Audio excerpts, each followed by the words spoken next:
If you feel like you've tried all of the things to feel better and you still feel stuck, burnt out, tired, like you're doom scrolling on your phone every single day, and you start to get a little anxiety anytime someone asks you the dreaded question, what do you do for fun? Today we are going to go through a simple step-by-step guide on how to find your hobbies as an adult. Welcome to my cozy corner of the internet. If you're new here, my name is Daisy and I post all about cozy, simple hobbies that you can do to live a more playful and fulfilling life, even if you have low energy.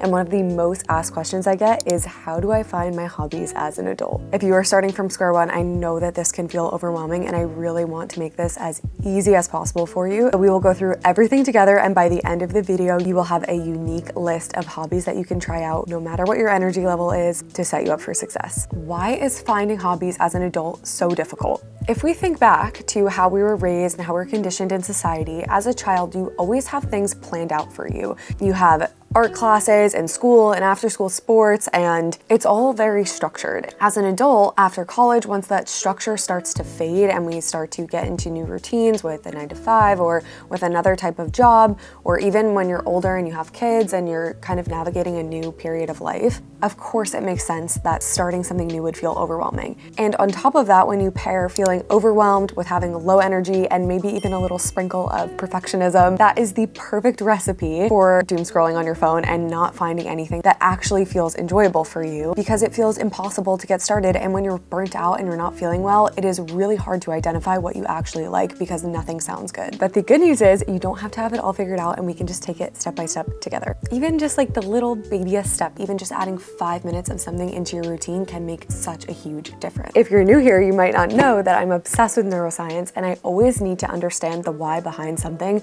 to really be able to integrate a new habit or a new practice into my daily life. So of course, for you guys, I looked into the mental health benefits of starting a hobby, and of course we all know that it's good for you, but I wanted to actually know, like, what does good for you mean? So before we get into finding our hobbies, in order to find the motivation to actually do our hobbies once you find them, I'm gonna give you 5 reasons why they are actually so good for our mental health and overall well-being. And if neuroscience doesn't interest you and you don't care about this part, you can just skip to the next part. But for all my little neuroscience nerds, which I know you're out there, we're gonna get into it. First up is proven to increase dopamine and serotonin in the brain. Dopamine is your brain's reward chemical, and a lot of times in our society today, we have so much dopamine because we can quickly just scroll through our phone and get such quick hits of this chemical, but then it actually depletes us and we feel even worse after. I'm sure you know the feeling. With hobbies, it actually creates this sustainable loop. When you're trying something new, you're getting a little hit of dopamine, but you're also getting those mood improving chemicals like serotonin that can improve your mood and reduce those anxiety and depression symptoms. Number 2 is that it can enhance your brain's functioning and cognitive flexibility. So what does that mean? This really relates to hobbies that challenge your brain. So things like learning a new language or puzzles or even playing music. These hobbies help to strengthen new neural pathways in your brain, which is so good to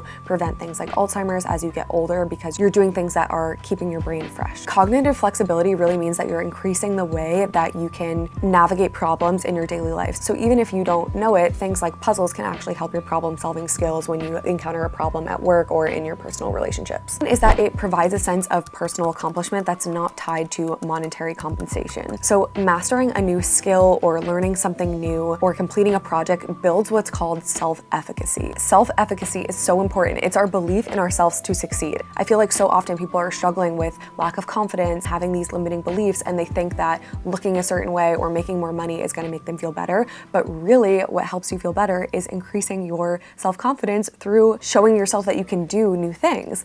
Even just something like building a Lego set gives me this sense of accomplishment that feels different than when I've just achieved an external goal in the past. Like, I really feel so proud of myself to finish a new puzzle or to build a Lego set or try out a new hobby. I feel like it really just gives someone this little spark that you actually start to notice. The next one is that it improves your emotional regulation. It really helps you to process your emotions in a safe way. So doing things like journaling or coloring or reading when you're feeling stressed or anxious shows your body that there's a safe way to process through these emotions rather than repressing them or taking them out in an unhealthy way. The nature of doing hobbies is cultivating more presence in your life. It really helps to ground you in the present moment. Every time I find myself ruminating or I'm stressed or overthinking, if I just sit down and I read a book or play a video game or color for 5 minutes, I'm like, okay, I'm here, everything's fine, it's gonna be okay. Don't need to worry about things that are happening a year from now, I'm good. The last one is probably my favorite one because I feel like it's that's so important, especially if you're in your 20s and 30s and even your 40s.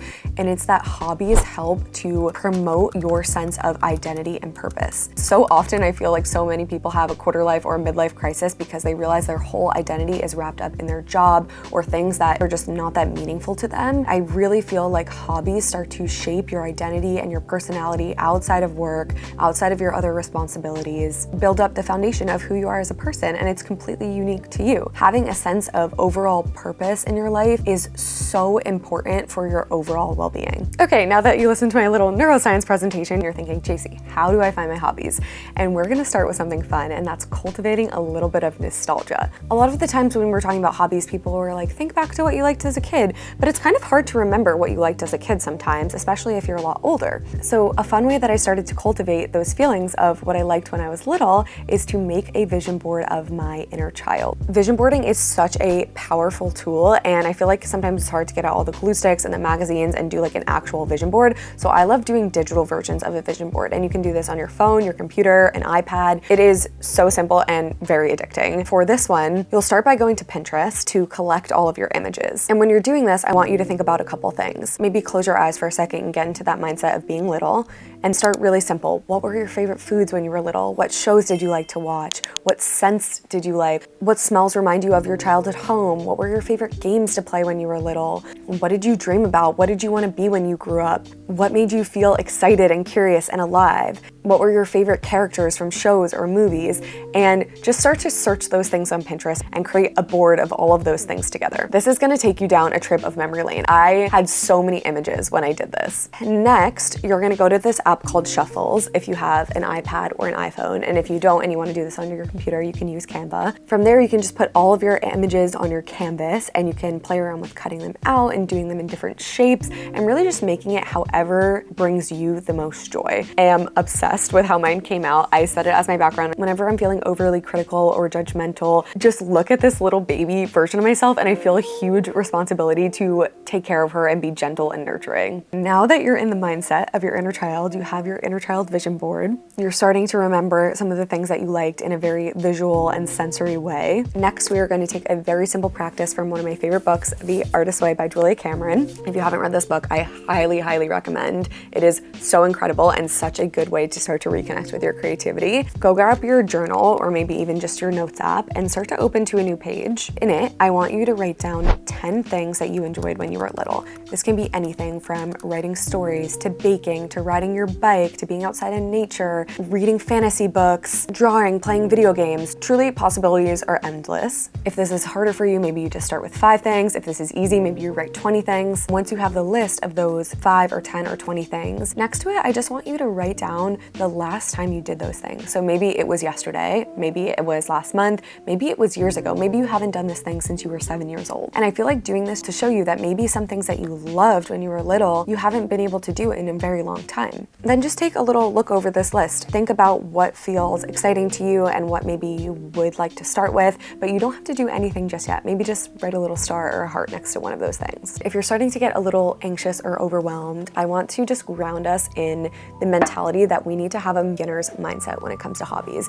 This is such a good way to start to release your perfectionism and soften that critical, judgmental voice inside your head. Pretend you're like a little scientist looking at life through a very curious, exploratory lens. Another one of my favorite books, Big Magic by Elizabeth Gilbert, talks a lot about creativity and fear and perfectionism. She talks about creativity as play and not a performance. So many times when I've posted about my hobbies to TikTok or Instagram, I see so many fears about perfectionism start to come into the comments, specifically about coloring. I always see the girlies stressing about coloring. I really just want to encourage you to create space for those voices that feel critical and judgmental. Those are very real voices. I am no stranger to mental health issues. I have struggled with anxiety and depression and recovering from an eating disorder.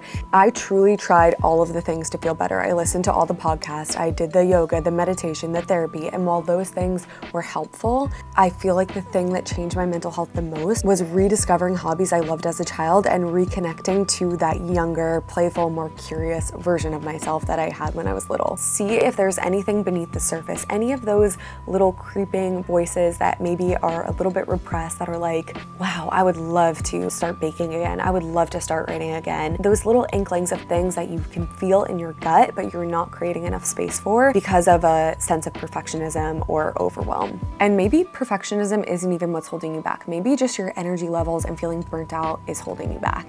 And if that's the case, a very helpful practice that has worked for me and so many of my friends is creating a dopamine menu. Basically, a dopamine menu is a list of mood-boosting activities like hobbies or self-care activities that can match your energy level, whether it's low, medium, or high. So if you're feeling like, okay, I have my list of hobbies, I know what I like, but I'm really having trouble getting started and I'm having trouble pulling myself away from my phone, even though I want to try something else, it might be because there's a mismatch between your energy levels and what you're trying to do. For example, if you have very low energy, but you're trying to pull out all of your craft supplies and do this like 1 hour complicated DIY project, yeah, it's probably easier to scroll on your phone, and that's what you're probably going to do if you don't have the energy. But if you have a list that you can go to when you're having those feelings of low energy, like playing a video game or reading a book or coloring, then it can help feel more approachable to get started and kind of breaks that all or nothing mindset, that little voice inside you that tells you, I need to do the most complicated 2-hour-long hobby or I can't do anything. How I like to think about categorizing my dopamine list is low energy is anything that I can start or do in 5 or 10 minutes, maybe a couple pieces of a puzzle, reading a few pages of a book, or just laying on my couch and playing a video game, or even scrolling on Pinterest. Medium is things that maybe take 15 to 20 minutes, going for a color walk in nature, which is where you just look for different colors outside, simple craft, maybe baking a little treat. And then high energy is anything that's like 30 to 45 minutes or more. So it's a more complicated craft, learning something new, refreshing your room, creating a piece of content, things that are gonna take a little bit more energy. Maybe one day you start with one of the low energy things because you feel like you don't really have it in you, and then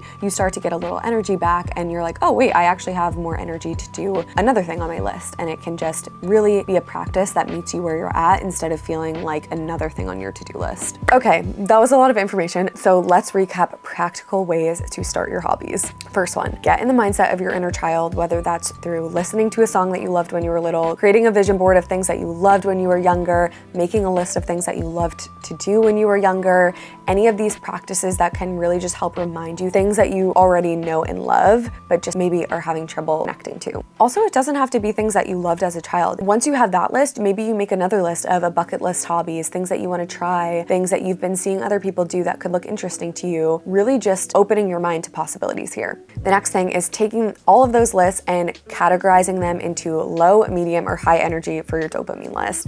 This can be done in your notes app, it can be done in your favorite journal, it can be done on Canva, and you can make it all nice and pretty. And what this does is really help you meet yourself where you're at, regardless of your energy levels, so that you know you have something, even on those days that you don't feel like doing anything. And lastly is just to start small and not take it too seriously. The biggest thing that prevents us from starting something new or finding consistency is when we put too much pressure on ourselves and we have that all or nothing mindset. And I promise you, it's probably going to come up. It has come up many times when I started doing my hobbies, feeling this urge to be productive, but it is so worth it to just try your best to soften those voices. Know that the most important thing that you can do is take care of yourself and re-energize yourself, understanding that you deserve this time that is just for you. You are not a machine. You are not a robot. You cannot just go and be productive all the time. That is how society has conditioned us to be, but we need time to rest, to recharge, to be intellectually stimulated, to be curious and playful.